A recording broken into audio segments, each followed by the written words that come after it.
Hey,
welcome everybody. Jason Bennett, Pop Code HQ, here with another edition of Pants Optional. It's the Zoom interview segment at Pop Code HQ, where we chat with comic book creators and get the lowdown, but from the waist up. We have a special Kickstarter Spotlight edition with a returning guest. He is the creator, writer, and colorist for Apex Cybernetic Samurai Owl, who's a returning guest back on episode 2 of Pants Optional. He's put out his first issue back in April. It ran a Kickstarter for it. In August of 2020, ran Kickstarter for issue 2, both successfully funded. And he's coming back on Tuesday, April 27th, with more Apex Cybernetic Samurai Owl. Oh, wow, that's really trippy here. Yeah, it's reflecting. Welcome back, Reading Zone, and a great guy, a great friend to have on the show, Kenny Aitken. Welcome back, Kenny. Hey, what's up? How's it going? Good. How are things up there in Reading right now? What's the weather like? It's kind of, I don't know what it wants to do right now. It was warm yesterday. It's kind of overcasty today. I feel like it might rain. Okay. I have no idea. It actually rained a little bit last night. We could use some rain up here. We need to fill that lake up. Definitely. I know that's felt around in a lot of places. No fires though. Nothing yet. Cross my fingers that we don't get any big ones this year. We had It's sad that you have to say yet. Given the history. Yeah, I mean it's kind of always been that way up here though, you know. At least as far back as I can remember. So I don't know. We'll see. Hopefully we don't have a big problem this year. I know it's a lot of conservation people out there clearing fire lines and stuff out there this last year. So I mean, just noticeably around the area around my town where I live, the trees are a lot thinner. So it looks a lot safer than usual. So yeah, it sounds like they're taking good preventative measures. Yeah. Just for, you know, I know the power company won't really, who's it, PG&E?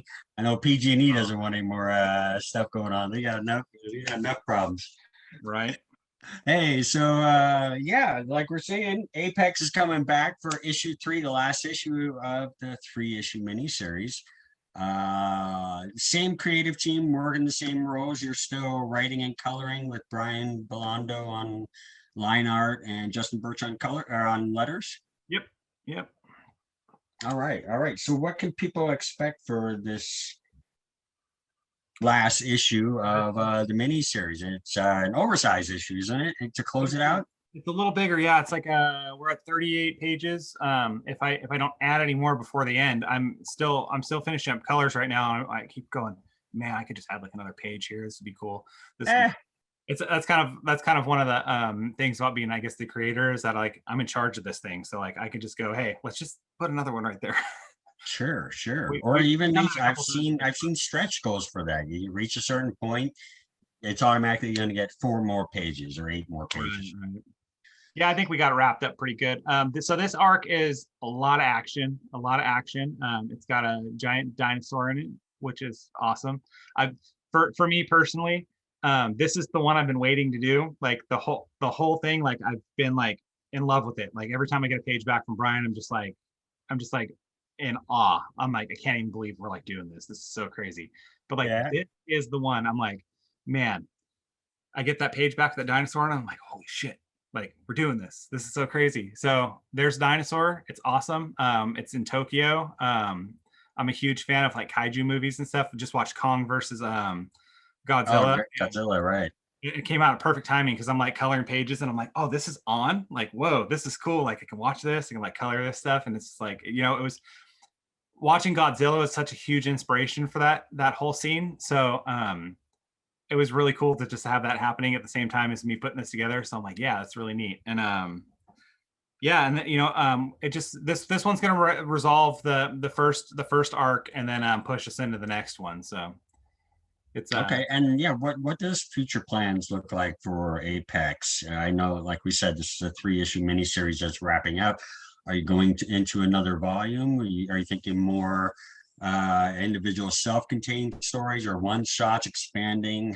What's the future of the franchise look like for Apex? So I have right now Brian's turning in pages for issue 4. The next arc, I Okay. have it all written out, and then I have an outline for the final arc after that. As far as right now, I'm ending it after 9 issues, so three full arcs. I'm always a fan of a story that has a resolution at the end, where we get to a point and then we end it. Not to knock anybody that has a continuing series forever, because I like that No, too. sure. But I do have a couple ideas in the pipeline for some one shots, maybe featuring some other characters that have appeared in the earlier issues, like the old man. Maybe giving him a little 1 or 2 issue spinoff just to kind of flesh out his story a little bit, because it's got his backstory is important to what's happening in the current thing. So yeah. Right. But not forever though. I got other things to draw, like frogs. I don't know what my deal is the last couple of days. I've been on this frog warrior kick. I don't know. It's weird. Okay. I don't know if you've seen any of them, but they're pretty cool. Uh, were you doing watercolors with that? I did a Copic marker one here. Was it Coke? Okay. No, I have one I'd here. seen I have one here. something. This guy. Right? Okay, yeah, I did see that. I saw a couple of those. Yeah, that was the one I drew. That was the one I drew.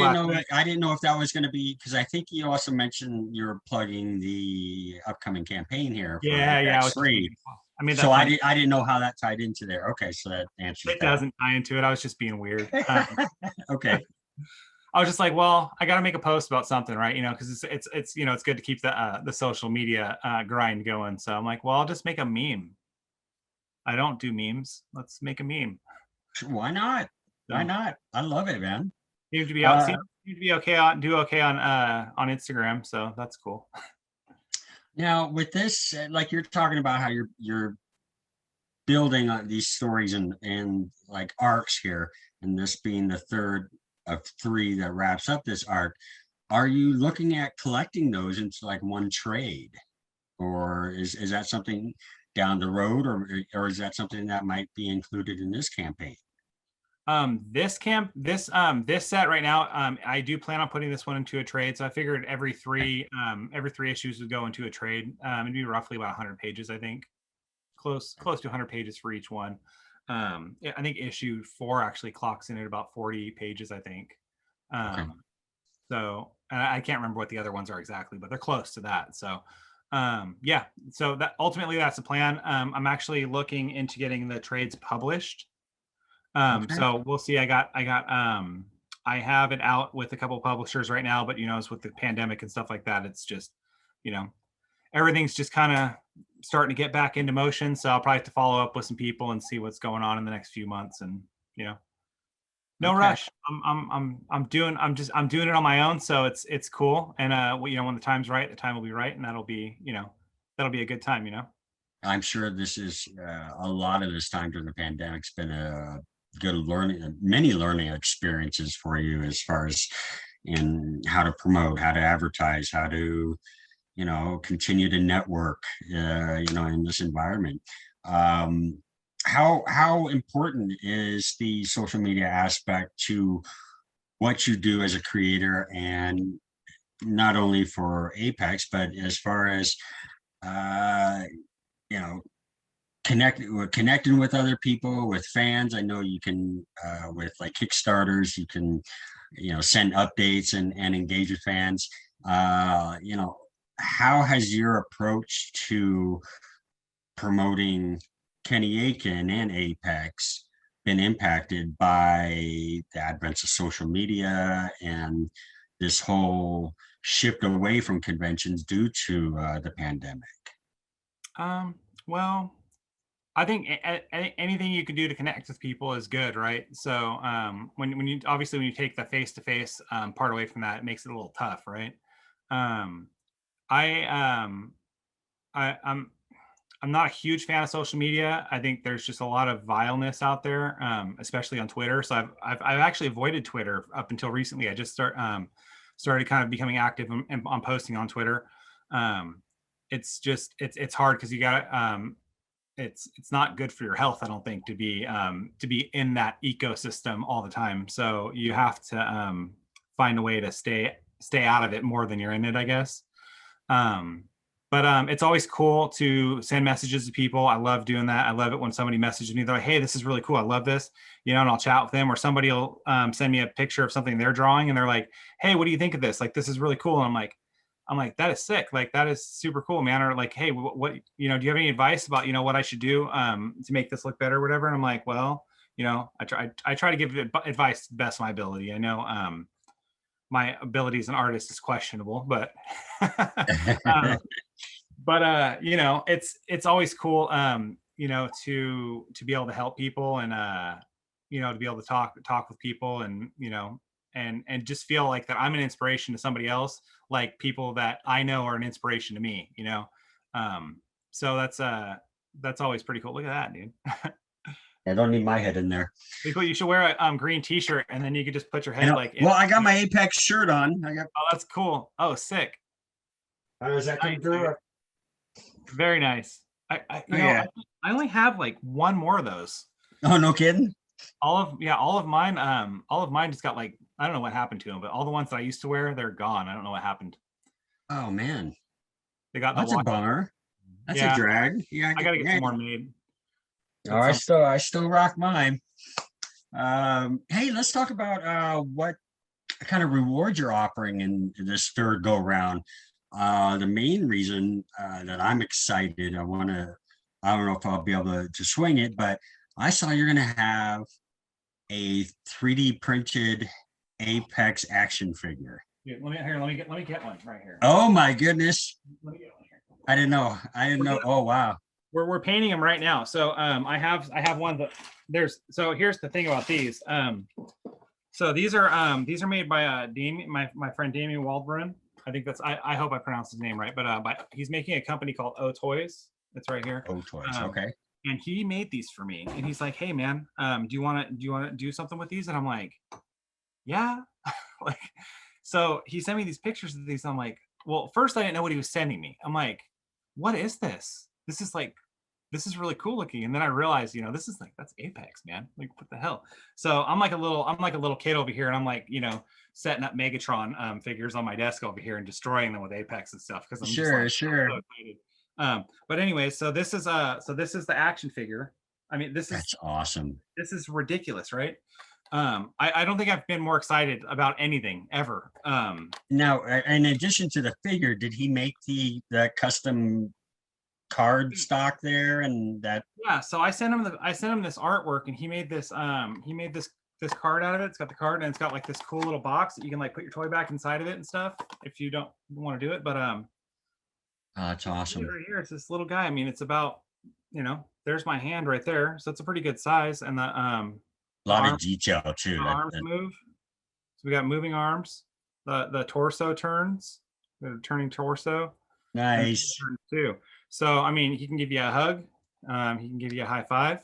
I mean, it's pretty cool. I mean, you can put his arms up like this. You can like fly around. Can he give you the bird? You could cut his fingers off, I guess.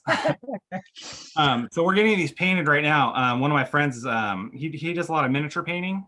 So he's working on the prototype one right now. So the only issue with this is the only issue we're a little worried about with this is that there's only 5 going to be available. So it's super limited. These are numbered. So I'm hoping nobody gets mad at me if they can't get one.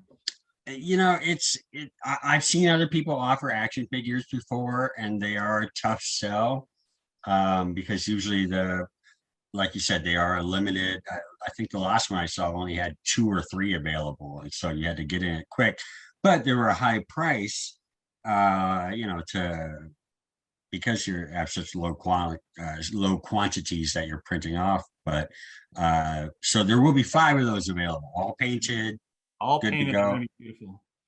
Are they numbered, signed, or anything like that? Are you going to do anything? Signed, so they're all numbered on the back. This is 1 of 5 right here. I can't. Oh, beautiful.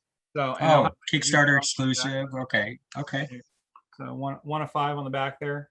That's awesome. I love it. Kickstarter exclusive on the back. It's got a little bio card for him on the back and stuff. So we'll definitely give him a plug, and Otoy's a shout in this. I'll send you his link too, and then you can put it with the article. Yeah, it's pretty cool. I am super pumped up about it. So if it goes well, if the people who want them get them, and then other people are still saying, hey man, like I really want to have one of those things, I'll talk to Damien and we'll get a different run of, you know, something a little different. But I want to make sure that these 1 through 5s right here are the 1 through 5s, you know, right. People who get them, because that's important, right? That this is their thing. They got that. So I want to make sure that keeps its rarity while also being able to take care of everybody else too. So okay, yeah, maybe even have a Kickstarter for the complete action figure play set.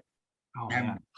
Oh man, you get like budget characters, activities, you know. Right. Oh man. Yeah, I remember like the Thundercats, like the Cat's Lair, you know. Yeah. I was thinking something like that with Mask. I know Mask had a Boulder Mountain where they had their headquarters hidden.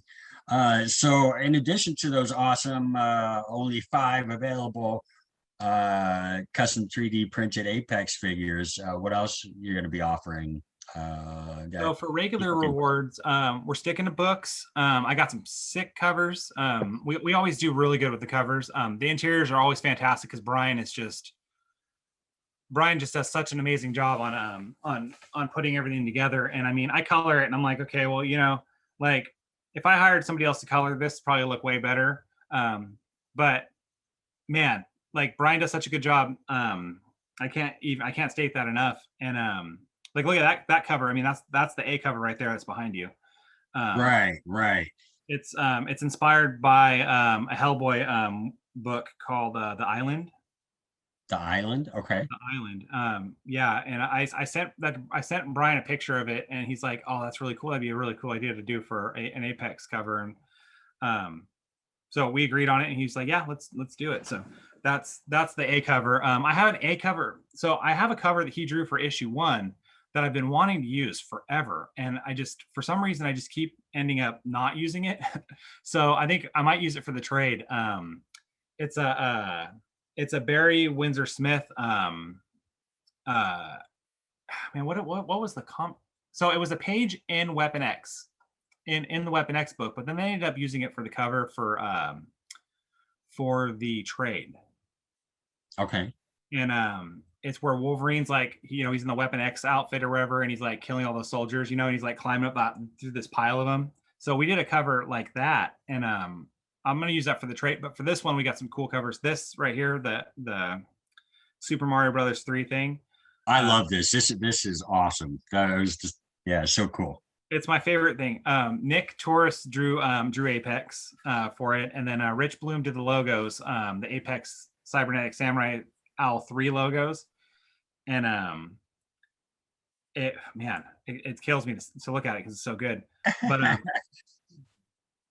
it was so, and then I did all the layout on the back and all that stuff, and pixelated all the That's what I was looking at. I was like, oh, it's like the little video game screenshots or whatever, like during the play along. That yeah. I So love it.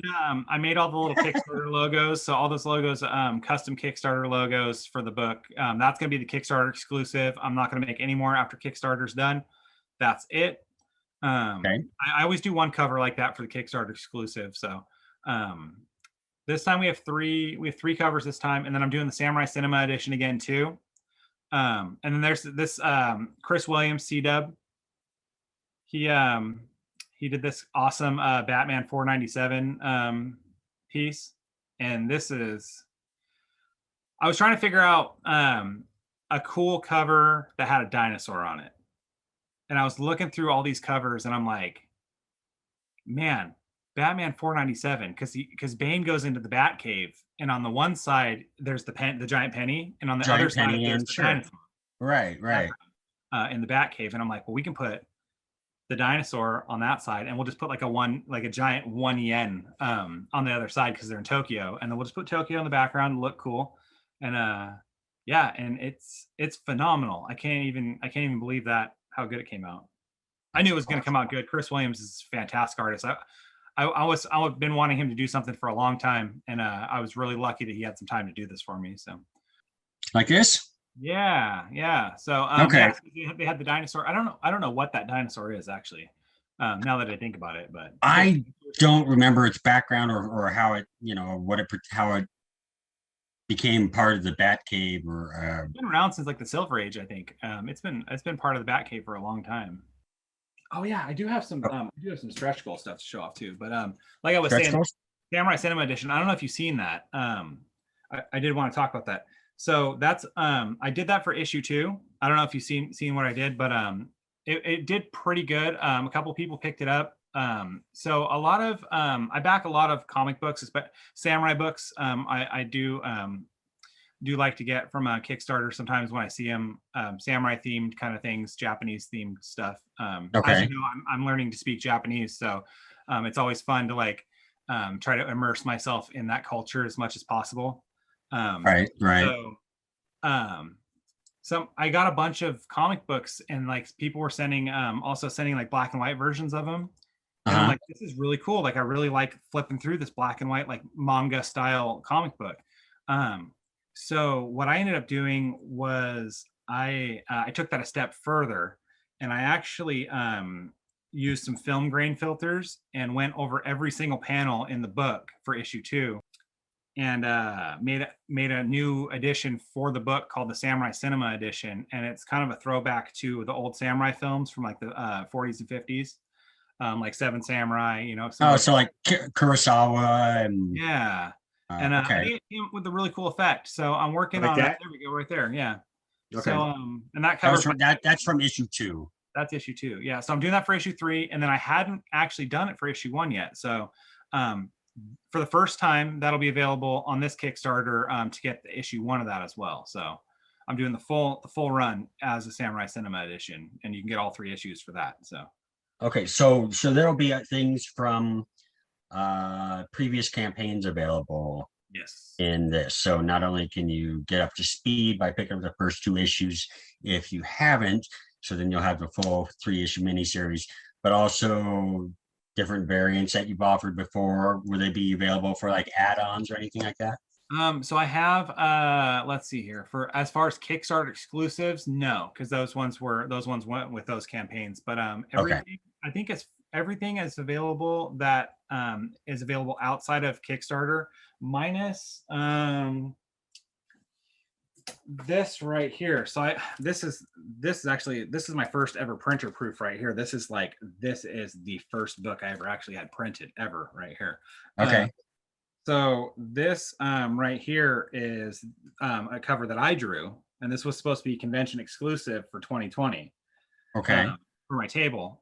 This won't be available on the Kickstarter. Hopefully, when I ever get to go to a convention, somebody can pick this up. There's a few people that have them that I've just handed them to them, like, here, read a book. Did I give you You one? you hooked me up with one. I gave you one. Yeah. So you have one. A couple people have them already. But I mean that was something that I wanted to do. So there's gonna be a cover for each issue that's gonna come with me to conventions too. I haven't finished them all yet, but kind of running with the same theme. But Okay. mostly everything's available on the Kickstarter campaign that was from the previous ones, minus Kickstarter rewards, exclusive rewards from previous campaigns. So Okay. long story short, that's the short answer, I guess. But we got some cool stuff here. I got this is gonna be one of the first stretch goal rewards. I got these cool shiny little stickers. Oh, nice. So they're like It's UV, a hollow foil, or what do they yeah, call that? something like that. So these came out pretty cool. I got these. And then well, I had a local artist that I've been following for a while make me a piece for the fourth issue cover. I got a little, I went out a little ahead of myself on that one because I thought we were going to be a little further ahead than we are Yeah. right now. So I thought at this point I'd be doing issue 4 and issue 3 would be in the books, right? Well, Okay. didn't work out that way. I took a month off in January, but I had her do a piece for this campaign because I was like, well, I don't want to wait to show off your work till like middle of next year. I'll pay you to do another piece so I can get like some prints or something out. So she did this amazing piece right here, and this is Oh, is nice. Apex in like pastel like gouache. Is it okay? Yeah, I almost thought it was chalks. it looks gouache kind of has like a chalky like finish to it. So yeah, Yeah, that's awesome. it is amazing. Wow. But Love it. Love it. I'll show you the cover for issue 4 after we're not on video because Okay, sure. yeah, I can't show everybody that yet because it's No, hey, it's top hey, secret. But you did this amazing piece, and it's spoilers. Okay, so it's Oh, not, well, okay. it's not super spoilers, but I'm not ready to show it off yet. I got you. I got you. No, let's I want to so bad though because get it's campaign 3 out and yeah, going, and yeah, it's such an amazing piece. It's been so hard to keep it under wraps because I'm just like, man, so I just paid her more money to just do another piece. I'm like, because I have to show off your work. I have to. I love it so much. awesome. Well, you're looking forward to taking a look at that, and I can't wait for you to show it off. Hey, before we wrap up real quick, this is your chance to pitch a project. This is where you get your opportunity to make one last pitch to people new to your campaign, people new or unfamiliar to Apex Cybernetic Samurai Owl, or returning people on why they need to complete their set and get issue 3. So Kenny Aitken, creator of Apex Cybernetic Samurai Owl, pitch your project. Oh man, that's always the hard part, right? I always think about the things I want to say and then I don't say them. This is wrapping it up. This is it. It's the final battle for this arc, and it's huge. It is huge. We got dinosaurs. We got a returning enemy that if you've been following on social media, you probably already know who it is. If you don't, that's okay too. But we got a returning enemy resolution for this first arc, and then it's going to push us into the next arc. If you're new to the series, it's just a lot of fun. This is just kind of a passion project for me. I love samurai movies. I love Japanese culture. I love action, battle like action movies like Dragon Ball Z, anime kind of style things, X-Men, all of those things that influenced me, X-Men, Marvel Comics, Avengers. It's all kind of in there in some way. And it's fun. It's fun. It's fun for me to make it. It's fun for me to pick it up and read it. I look at it and I'm like, man, this is cool. I never thought that I'd feel that way about it, right? Like I'd pick up my own book and flip through it and go, man, this is sick. Like I like this a lot, and that to me is why you should buy my book. That's why you should come to my Kickstarter and give me your money. Definitely. And like we said, the Kickstarter kicks off Tuesday, April 27th. And it's a fantastic story. Kenny's love for Japanese film and cinema definitely come out in the storytelling and in the visuals. Beautifully illustrated. Belando's just crushing it. Definitely go check it out. You're going to love this series. And we're going to continue on and get ready for the next arc, maybe hopefully later sometime this year. So Kenny, hey, thanks for taking the time, man. I'm excited for issue 3 for this bad boy. I keep forgetting I have the green screen. Yeah, totally. One Yeah, of my- thanks for having me on again. I always like coming and talking with you. I miss seeing you in person. It's yeah, man. Well, hopefully crazy. soon. Hopefully soon, man. I think we're getting in the right direction. We'll slowly start seeing conventions come out, and I know I'm getting stir crazy. I'm ready to I'm just get gonna back start to hugging show. everybody. It's Yeah, gonna be weird. it's yeah, yeah. I mean, even with conventions kick up, it's still going to be, it's not so much everyone coming behind your booth and taking pictures with you. Now it's, maybe a little more distancing, more fist bumps or elbows or whatever people are doing. But We'll see how it it's goes. but no, man, wish you all the success. I love what you're doing. I'm so happy that the world's getting to experience your IP here, and that we'll keep rolling. 2 Kickstarters down, successfully funded. Let's get number 3 done, and let's move on to story arc number 2, man. We need more Apex. So Kenny, thanks again, man. I appreciate you taking the time, and best of luck with your campaign. Thanks, man.